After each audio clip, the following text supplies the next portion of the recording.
Nama Gunung Ijen berasal dari bahasa Jawa yang berarti sendirian. Nama ini diberikan karena Ijen merupakan satu-satunya gunung di kawasan tersebut yang memiliki kawah, meskipun ada banyak gunung lain di sekitarnya.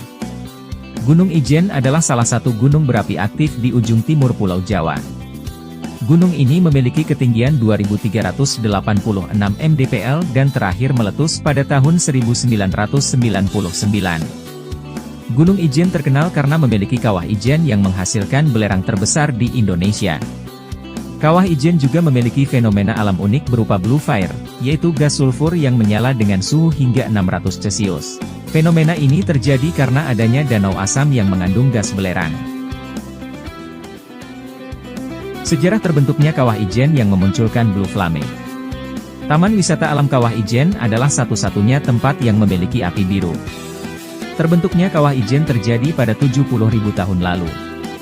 Dahulunya, Kawah Ijen adalah kaldera dari Gunung Ijen Purba yang ada sejak 300.000 tahun lalu. Ketua Harian Geopark Ijen Banyuwangi, Abdillah Baraas mengatakan Gunung Ijen Purba terbentuk sejak 300.000 tahun lalu. Wilayahnya berada di 4 kabupaten saat ini, yakni Banyuwangi, Bondowoso, Situbondo, dan Jember. Gunung Ijen Purba memiliki tinggi sekitar 3.500 meter di atas permukaan laut, mdpl. Sebelum terbentuk Kawah Ijen dahulu 300.000 tahun hanyalah ada satu gunung besar yakni Ijen Purba, ujarnya kepada Detik Jatim, Rabu, 27 Januari 2022. Namun pada 70.000 tahun, kata Abdillah, Gunung Ijen Purba meletus dahsyat. Sehingga memunculkan kaldera dengan diameter 15 km. Tak hanya itu, muncul gunung-gunung kecil di sekitar kaldera dan pinggir kaldera. Letusan Gunung Ijen Purba tidak kalah menarik dengan letusan gunung di Danau Toba. Dan hingga akhirnya memunculkan kaldera terbesar di Jawa dengan diameter 15 km, tambahnya. Berdasarkan sejumlah literatur geologi, erupsi super eksplosif itu melontarkan hingga sekitar 466 km material vulkanik yang dominan menuju arah utara. Erupsi eksplosif ini kemudian membuat dapur magma kosong dan mengakibatkan terjadinya amblasan sehingga membentuk depresi kaldera. Pasca erupsi eksplosif Gunung Api Ijen Purba kemudian terbentuklah kaldera itu lantas muncul beberapa gunung api. Jumlahnya mencapai 22 gunung api. Tersebar di dinding, cincin, kaldera dan dalam kaldera yang sudah mengering. Adapun gunung api yang di dinding kaldera yakni Gunung Merapi, Suket, Jampit, Ringgih, Pawenan, serta Rante.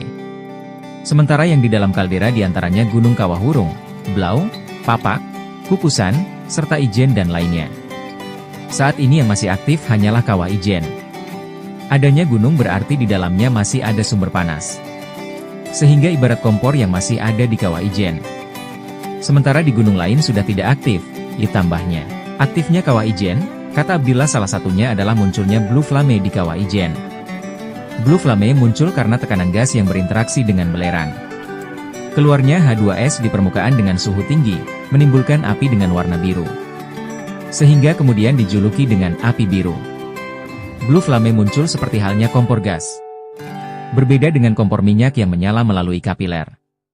Ada gas dari sistem magmatik di bawah Ijen sehingga H2S keluar di permukaan dengan suhu tinggi kemudian berinteraksi dengan belerang menimbulkan api biru, dipungkasnya. 6 fakta menarik Gunung Ijen di Banyuwangi yang terkenal dengan fenomena api biru di kawahnya. 1. Fenomena Blue Fire di Kawah Ijen. Kawah Ijen berada dalam wilayah cagar alam Taman Wisata Ijen Kabupaten Bondowoso dan Kabupaten Banyuwangi, Jawa Timur. Fenomena Eternal Blue Fire atau api biru abadi berada di dalam Kawah Ijen, dan pemandangan alami ini hanya terjadi di 2 tempat di dunia yaitu Ethiopia, Gunung Dalol, dan Ijen. Blue Fire hanya dapat dilihat oleh mata manusia saat tidak ada cahaya, karenanya waktu ideal untuk melihatnya yaitu pada pukul 2 hingga 4 dini hari, lantaran pendakian Gunung Ijen baru mulai dibuka pukul 2 dini hari.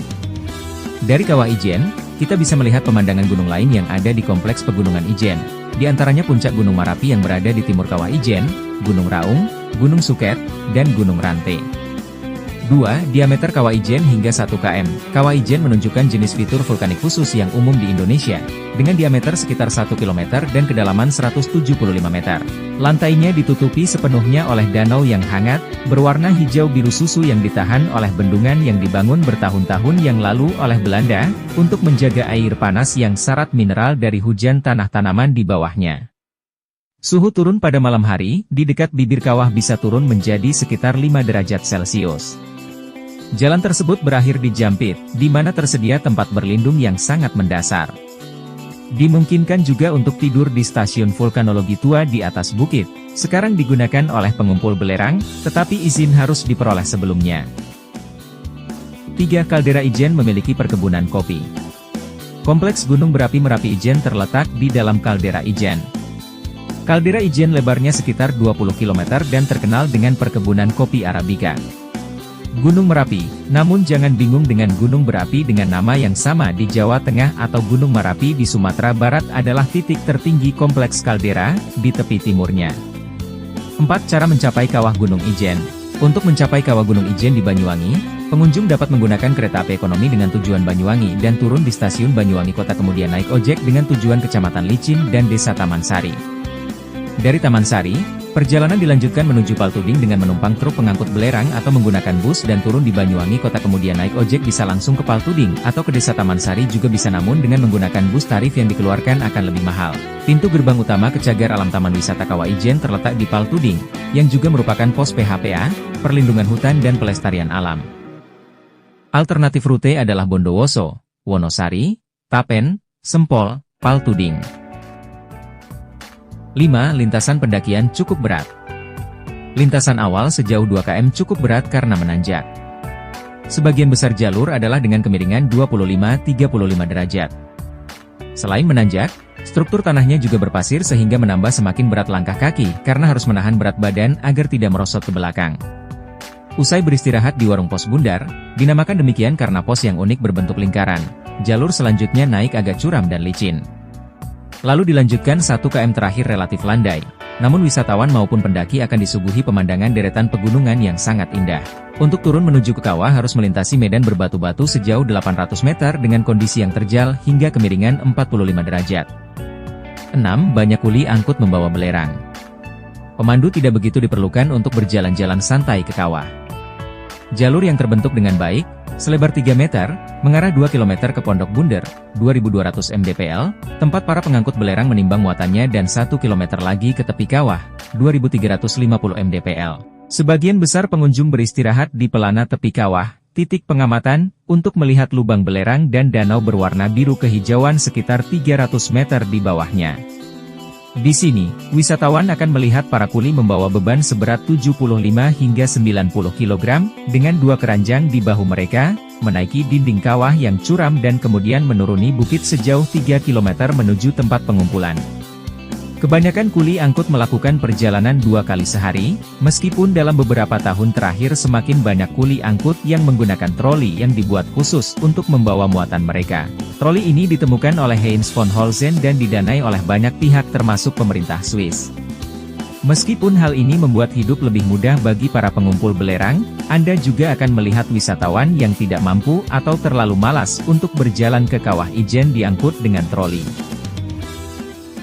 Salah satu fenomena alam yang paling terkenal dari Gunung Ijen adalah Blue Fire atau api biru yang ada di dalam kawah yang terletak di puncak gunung tersebut. Kemunculan atau terbentuknya Kawah Ijen atau kawah di puncak Gunung Ijen berasal dari Gunung Ijen purba sekitar 300.000 tahun yang silam. Sementara Kawah Ijen sendiri terbentuk sekitar 70.000 tahun lalu.